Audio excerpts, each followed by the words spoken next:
Alright, what's up YouTube? I'm back with another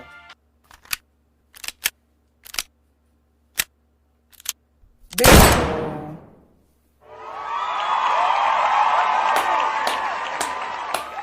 Yeah. So today, well I said today, but as you guys see by the title, we got two creepy Uber horror stories animated. Shout out to MJV Animations, that name you see right there. This is not my video, I'm just reacting to it. Shout out to him. This video will be in the link in the description down below. You feel me? As always. But my opinion, he better than IMR. If you know IMR Scary Tales, you know them. He's better. MJV Animations, he's better. I hate to say it, but the king of all this is Llama Arts. Let's be honest. Tell me back in 2016, all that, you ain't been watching Llama Arts animate Mr. Nightmare stories. Everybody did. That was the good times, like 2015 and stuff, 16, you know that. It seemed like when they had touched the 2020, just fell off. But we better get into this story real quick. Hope you guys enjoy it. Let's go. The only reason I became an Uber driver is the flexible work hours, which could go perfectly with my college schedule. My family was totally out of the picture when it came to my financial stability. My mom was a drug addict and I never met my dad. So, working for Uber helped me stand on my own feet. I didn't have any plans for last weekend, so I decided to make good money. I started driving at around 10 p.m. and planned on finishing up at around 2. Since most rides were going between buildings on campus, I knew I'd be able to get a lot of drives within those 4 hours. Everything went smoothly in the first few rides. I had to drive drunk college kids to their dorms. At about 1:30, I got a notification that someone had requested a ride. Looking closer, I noticed where the ride was heading. It was some random address a few towns over, much farther than I'd gone with any of my other drives that night. At the moment, this made it more appealing to accept, since the longer the ride, the more I get paid. It didn't seem like a sketchy area or anything like that, so I accepted the request. That's where messed up. It ain't even about being lazy or something. Too lazy to drive all the way out there.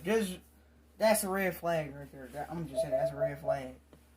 I don't know why my PS4 keep on doing that. It only took me 4 to 5 minutes to get to the address where I was supposed to pick up the last passenger of the night. The man didn't have a profile picture, but his name was Rudy. It also seemed like he didn't have any rider ratings, meaning his account was either brand new or he just never used it. I made a right turn onto the street where the address was located, and as I turned around, I started to think that maybe someone pranked me.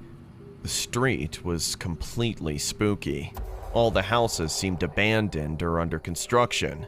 Graffiti, broken windows, boarded up front doors. I couldn't imagine anyone possibly living there, let alone having a party there. Suddenly, I noticed a man standing at some distance. He was looking the opposite way, which felt strange. Even stranger, he started waving. Not waving at me. My car wasn't even close enough for him to be doing that.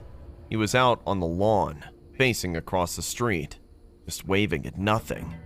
I thought once I approached the final destination, I would see some newer, fancier house built on the street that I'd never seen before. I was very wrong. The house that I approached, which was behind the lawn my passenger was standing on, looked almost more broken down than the rest. I stopped the car right in front of the lawn, which is... Okay, you adding the little sound effects into it now. I see how we going. I see how you going, MJV. When I finally got a chance to focus on the man's frame for a brief moment. He was of average height, dressed in a black jacket and brown joggers. He was still waving, but now seeing the car headlights, he stopped and turned around. My car lights illuminated his face pretty well, and that's when I almost peed my pants. The man had a horrible face. He had a stitched-up grin spreading ear to ear. Someone performed surgery on his face, making him Mr. Smiley Face forever. I wanted to drive off canceling the ride, but As soon as our eyes met, I couldn't help but stop the car. He opened the passenger side door and sat next to me. For some reason, this sent a shiver up my spine. After directing my phone to start the navigation, I decided to start a conversation. "So, you live here, huh?" "Not anymore." His voice sounded weird as he talked, retaining that grinning face. "Oh, I see." He kept staring at me with that disturbing face, and I could feel my blood freezing. I wanted to ask him what was wrong with his face, but I didn't want to do anything to piss him off. I kept on driving silently when he asked me in that same disturbing voice, "Do you mind if I eat?" Normally, I would say no, but again, I didn't want to make this guy mad. "No, that's fine. Go ahead." "Thanks." He took out a bundle of aluminum foil and started to unwrap his food. I couldn't see what exactly he was eating, but he was making a lot of sounds while doing so. His food was squishy and soggy. With every bite, I could hear a loud chomp that made me nauseous. Also, a foul smell of his food choked the air inside the car. "Would you mind if I rolled down the windows?" "No. Go ahead."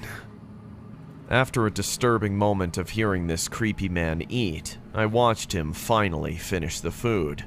He threw the wrapper away and turned his head towards me. Now his face changed into a way scarier look. I guessed whatever he ate had too much ketchup in it, and now the red ketchup was smeared all That ain't no ketchup, my man. That is not no ketchup. That is blood. over. Whatever he ate had too much ketchup in it, and now the red ketchup was smeared all over his toothy grin. His mouth, teeth, and hands were covered in that red, thick liquid. The man said, "Do you have water?" Sure. There's a bottle under your seat." I was freaking out at this point, but somehow I managed to be calm. His destination was 15 minutes away, and I was praying to God for this night to end quickly. The man grabbed the bottle, drank some water, and then suddenly asked a question that almost stopped my heart. "Are you scared of me?" What? "Does my face scare you?" No. What is there to be scared about, sir? I'm just here to do my job," I answered, without end of sobbing, I fear. The man moved the rearview mirror towards him, looked his face in it, and said, "When I was a little kid, I had difficulty smiling. My mom got so angry at me as I always ruined every family photo, being the grumpy face. I remember how kids in school bullied me for being a creep. Once I turned 16, I left my house to search for something that will make me smile." "And did you find it?" "No, but that didn't stop me from smiling, because I did find someone who finally put a smile on my face, which will stay like this forever." "Is that the friend you were waving at when I came to pick you up?"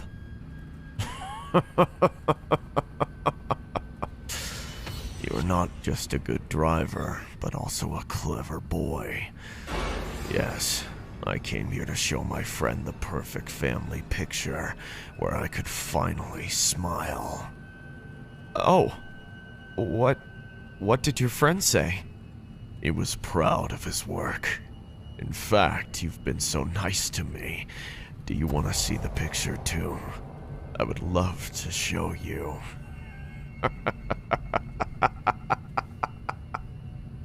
Not knowing what to say, I remained silent.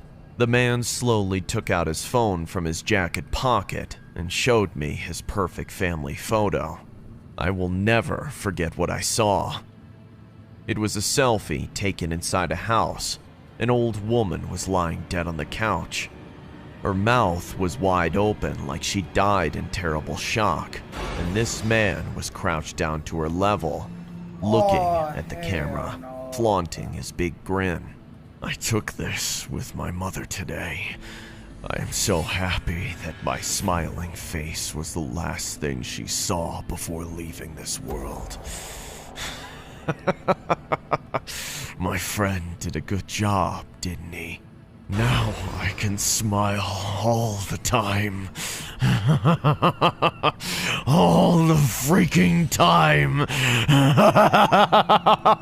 Everyone will call me the Smiling Man. I couldn't talk anymore. I just felt my body shutting down in fear. My vision got blurry, and I passed out while driving the car. I woke up 2 hours later in the hospital. A truck driver found my car crashed into a tree on the side of the road. Luckily, I had no injury, which seemed surprising to the cops as well as the doctors. None of them found a man that matched my description. When I think about that night, I get a lot of doubts that it was real. Did I really pick up Rudy, the Smiling Man?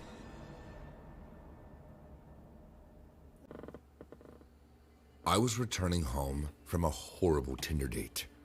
The guy was boring as hell, and I drank too much to sit through the date. Oh, I'm tripping.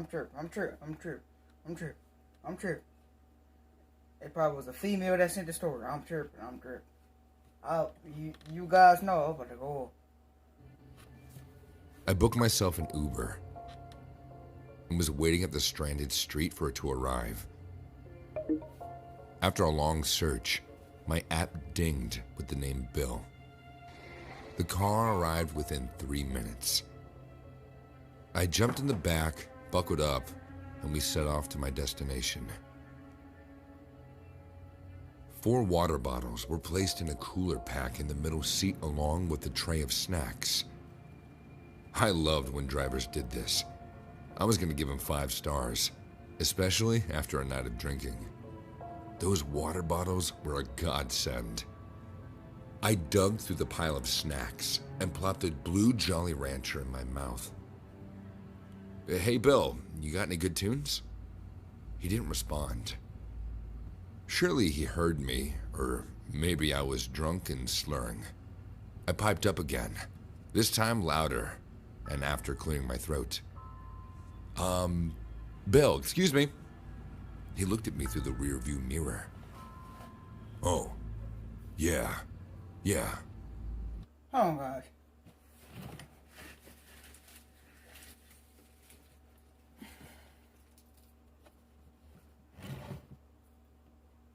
Alright, I'm back. She talking about some Jolly Ranchers. Let me get mine. He proceeded to turn on the radio. A country song that's overplayed squeaked through the speakers. But Bill was acting fidgety, so I figured I'd just ride this out.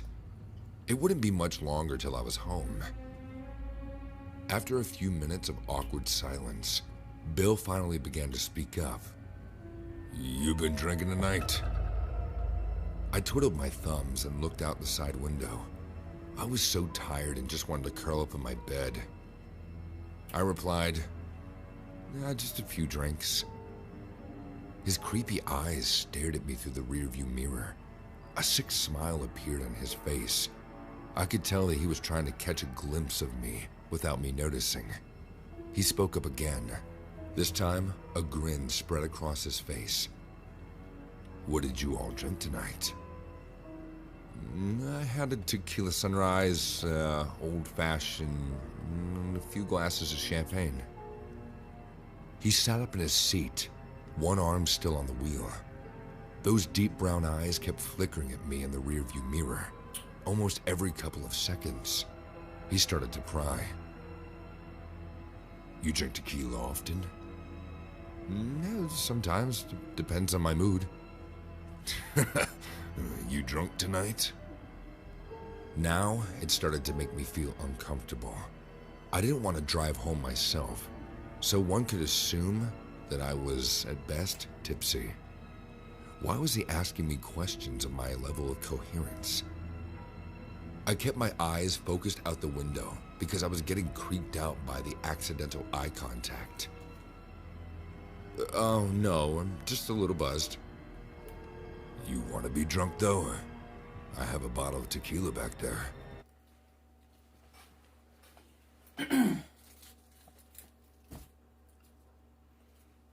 There's two reasons why this wouldn't happen to me. First of all, I ain't gonna never drink at all. Second of all, if I got in the car, I would have hopped out. I would have said, "You can stop me right here." He said no. I'll go over there. Just let me out. All I gotta do. That's all you gotta do. I stared down at my phone. Just 3 more minutes till I was home. No thanks. I'm good. He had both hands on the steering wheel now. He was gripping it tightly and rubbing his hands against the leather. This nervous feeling rose in my gut, and I know that they say never to ignore your gut feelings. But I was already in the car with this guy. I was a few minutes from my house. What was I supposed to do? I sat there and kept my eyes glued to the window. Perhaps if I didn't show any interest in conversations with him, he would just get me home without suggesting anything inappropriate. So, you're done partying for the night, huh? Responsible. I let out a short chuckle and agreed with him. Yeah, done for the night.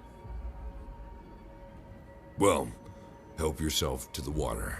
I have plenty. My heart started to slow, and I realized that he was just trying to earn that 5-star review by being accommodating. Maybe he was just trying to be nice. I grabbed the water bottle and twisted the lid off and took a couple gulps. I saw the turn from my street up ahead, and a rush of relief washed over me. That is, until he passed it. That's right, he completely passed my street. I sat up in my seat, screwed the lid back on the water bottle, and spoke up. No, that was my street that you just passed. Silence. Again, I spoke up loud of his time. You passed my street. What he said in return made my heart jump into my throat. I know. I need you to turn back. My house is back. Shut up! I sank back in my seat as panic set in. My voice was shaking, and I'll admit, I was beginning to freak out. What's going on? What are you doing? He didn't answer. He kept driving faster as sweat broke down the nape of his neck. Again, I tried to muster up the strength to grab my phone from under the seat when I heard loud sirens of cop cars following us. I tried to keep my eyes open and my body's balanced. Where was he taking me? I'm gonna reach out Why are for the cops help. following Like, him? bang on the door. I didn't need to ponder windows. his actions for too long, because I saw what he was. You still just sitting there. Bang on the window, say help or something. Mr. Police here for some reason. Red and blue flashing lights. Stop the car! Just sit there, you witch. I'm not getting arrested tonight. What? Who are you? Why are the cops following you? You talk too much. Saying this, he suddenly turned around and punched me so hard that my vision started to blur. That's when I saw another cop car coming from the opposite side of the road, blocking the Uber. Like I said, imagine that reverse. With me, I would before anything happened. Like, if he said I couldn't get out. The car came too close, and a loud gunshot took place. Bill pressed the brakes too hard. And with the sound of tires screeching, I fainted in the back seat. When I came to my senses, I found myself lying on the hospital bed. Two cops came in to talk to me, and what I found out from them scarred me for life. The shocking part was that my Uber driver wasn't an Uber driver at all. Bill, the poor Uber driver, was murdered long before I was picked up. The guy that had been driving me was a man named Trevor, who had murdered Bill after robbing him on the highway. Bill had been dead for 18 hours. leaving Trevor a trail of 3 different girls to be picked up under the guise of Bill. All 3 girls were brutally murdered at the hands of Trevor. By the time he had picked me up, the authorities had caught on. They were able to trace the GPS attached to Bill's Uber app, which is how they were able to trap Trevor the way they did. I don't know what or who tipped off the authorities, but I'm so thankful that the game of cat and mouse ended with me safe and sound. I feel horrible for those girls that didn't make it, and I can't even comprehend how scared they must have felt. The true weight of the situation was revealed when I turned on the news the next morning. The headline story talked about the 3 girls who were murdered, but the description of how they were found is what made my stomach heave in disgust. All 3 girls had refiling in their system. They found that there was a high quantity of the drug in a tequila bottle found in the car. Also, 6 bottles of water found in the back seat. Each had high levels of the drug. That's right, the water bottle that I drank from. That explains why I became so out of it. Again, I thought I was being responsible. Little did I know. Each girl had their ears, nose, and lips cut off. Based on blood analysis, the girls were alive during this. It still haunts me to think about what would have happened to me if the authorities hadn't found me. My thing is that, look at that ugly ass chin you got. That nigga, that shit works in that crimson chin. But for the females out there, watch till you getting over with. If you ain't got no profile picture, can't cancel the ride. I'm about to edit these videos real quick. I'm out with you. Comment, like, and subscribe, and I'll see you guys next one. Peace.